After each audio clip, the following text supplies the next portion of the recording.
G'day, Aussie Bonsai Bloke, here you go.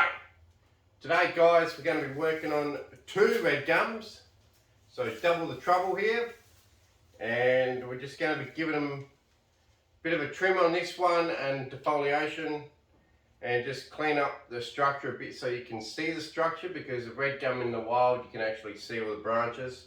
This here looks like a bit of a bush at the moment. It's been allowed to grow all spring and summer without trimming. There's a lot of trimming to do on this one here, so we're going to get to that. This other red gum is Laurie's red gum, who's in Canada, and we're going to give this thing a bit of a trim up. I just saw some spitfires. I hope they don't spit on me. My God, there's a lot on here. Whew, stay back. And we're going to trim this one up with Laurie's and see what we end up with. But I've only had it for nearly 2 years from Laurie, and he had it for only a couple of years before that. So this tree is actually only about 4 years old. Wow, I've got to be careful. There's a lot of spitfires all over this thing. I'm going to be super careful. I'll show you a close up of them in a minute. I think they're spitfires. They could be a different caterpillar, but I don't want to push my chances, man.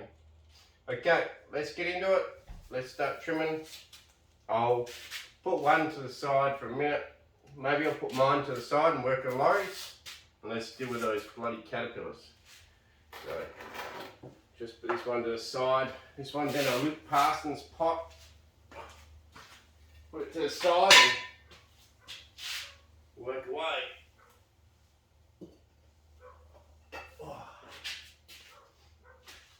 Okay, drag this one over. I'll cut off a spit.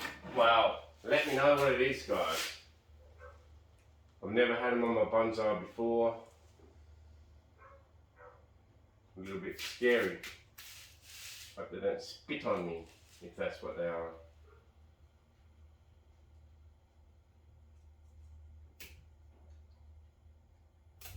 I wanted to show you a close up of the trunk and me cutting it off, but now I'm worried about these bloody things.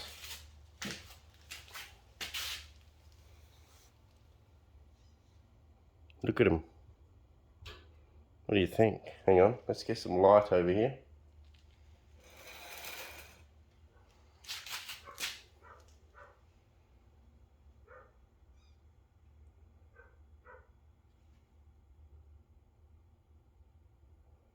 There you go. Got them all over it. Okay, well, whatever they are, I'm going to step on them. But they are a pretty cool looking caterpillar. But sorry guys, you're gone, mate. Right, so we're just going to trim this one up really quickly. I'll show you also, I'll just bring you up close for a sec because I do want to show you something else. Okay, so there's a good chance that mine on the ground over there also has a lot of these caterpillars on it, but we'll see.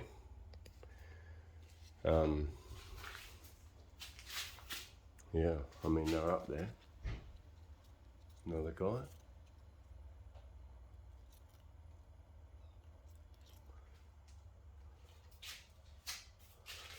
Yeah, I mean,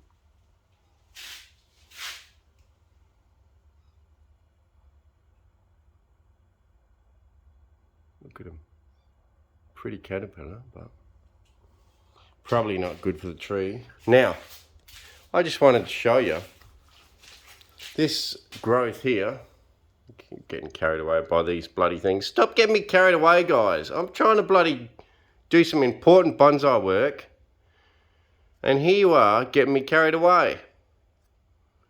Just bugger off, would you? Right, in here we've got some, just showing you how fast they grow really. It's in a little pot like this, well not a little pot, but decent sized pot. And it's been allowed to grow for the whole season. And wow, look at this growth of this one here.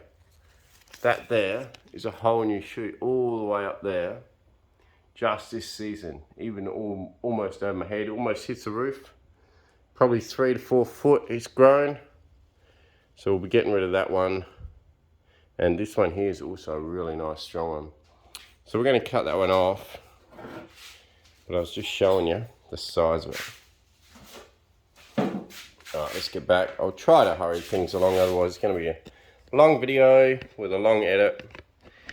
And you guys will get sick of it. Okay, let's go back here. Ignore the caterpillars.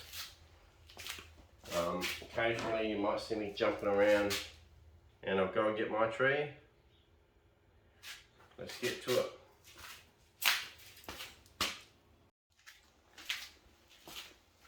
G'day guys, welcome back. I'm going to make this super quick because filming is super hard at the moment, because what's going on is the poor old bloody phone keeps overheating like a bastard, and I have to keep putting you guys in the freezer to cool you down so that you can keep watching me. So I don't know what you got in the last one of Laurie's tree. Hopefully you got most of it, but anyway, I'm going to bring you in on a quick close-up of trimming a couple branches here. After that close-up, I'm just going to put you on a hyperlapse, and hopefully the phone lasts out during hyperlapse. But I doubt it. It is so hot in this shed, and I don't know, filming on hot days, just hard work. But got to get these trees done, you know. It's been too long without any work. So I'll bring you up close, keep you guys live. Let's work on this branch here. You can see most of that. Alright. So we got this ugly section out the front with a small shoot.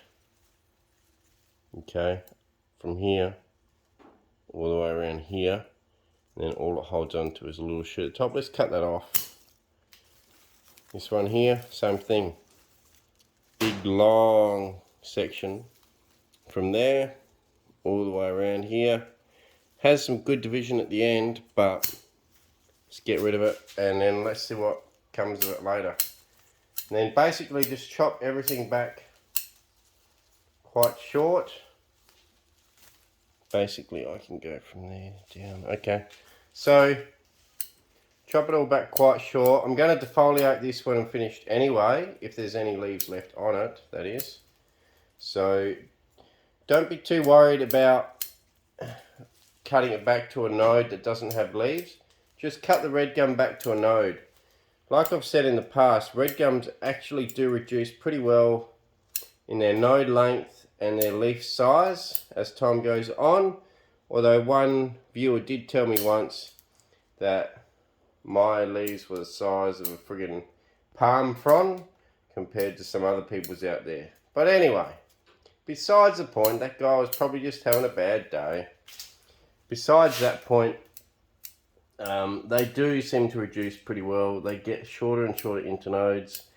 And as far as defoliation, the reason I do that, if you haven't been watching my red gums in the past, also you can go back and look at those ones.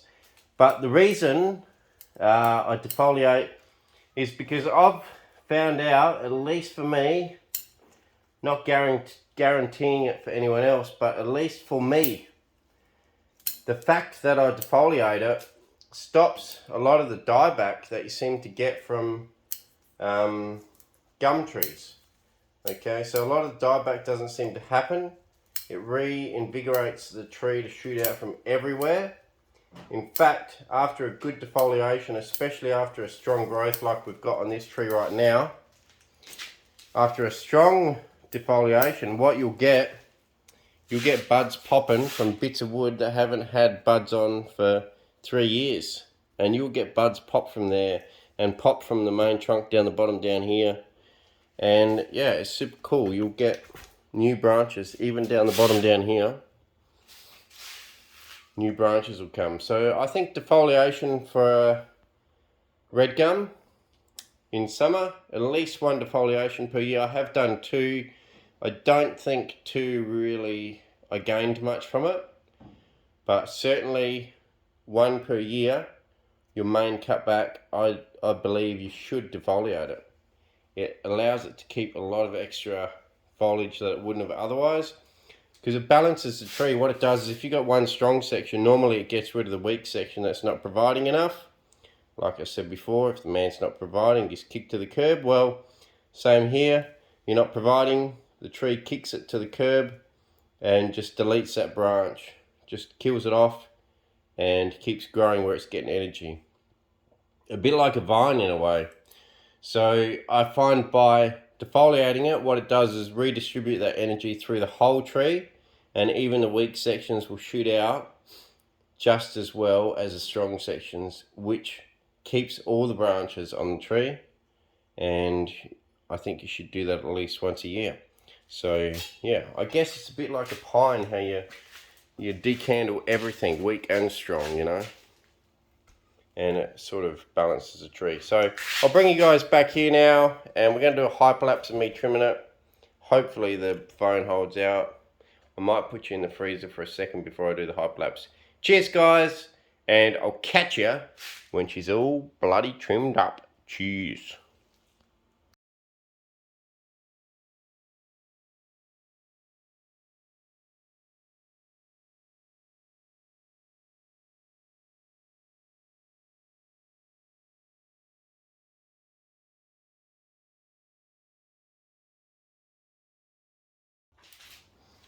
Wow, halfway through. I don't know if you can see that, but we are dripping wet. Dripping wet. Whew.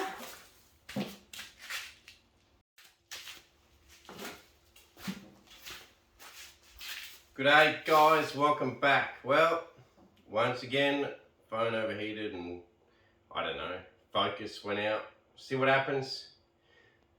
See how the edit goes. You may or may not see some blurry footage and you may miss a fair bit.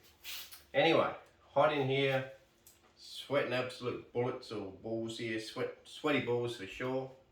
And anyway, hot, hot, hot. But this is Australia. If you don't like it, well, I guess you could move to Tassie in Australia. Or, like Laurie, go to Canada. Okay. Cheers guys. Thanks for watching this video. I would have liked to have had Laurie's tree finished here next to it while I spun them, but I accidentally forgot and put it back out in the bonsai area. And that's where it is. So anyway, let's give this a spin. Spin on the way out. Cheers guys, thanks very much for watching Aussie Bonsai Bloke. Really appreciate all your comments and kind words and, you know, the bonsai community in general. You guys are very kind to me and, you know, get lots and lots of good comments. So keep them coming and I'll catch you in the next vid. Cheers guys, thanks very much. Carry on with your bonsai.